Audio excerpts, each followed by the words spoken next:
We are overwhelmed with requests. It's interesting, I often think that the Global Fund is a secret in the Bay Area, but very well known everywhere else in the world. We now get about 3,000 requests every year.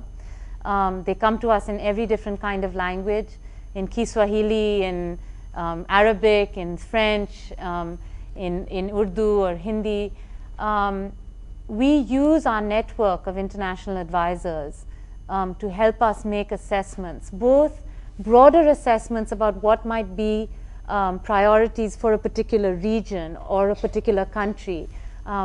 Using India as an example, over the last few years, we've talked about having our advisors in India have helped us kind of determine that trying to reach out to Dalit women, or what were formerly called untouchable women, trying to reach out to Muslim women's groups, and trying to reach women in certain regions of India, the northeastern part of India, which tends to be really underfunded and lacking in access to any kind of resources, that those should be priority areas for us. So that helps us make sort of an initial cut.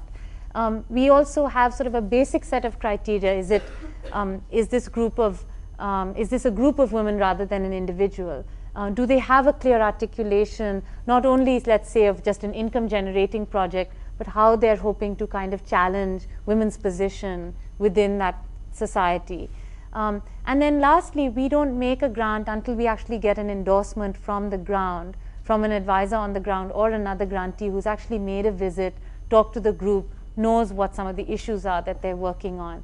And that helps us to be able to say, for example, that the group might be working on a very critical issue that nobody else may be working on. And for that reason, it might be important for us to fund.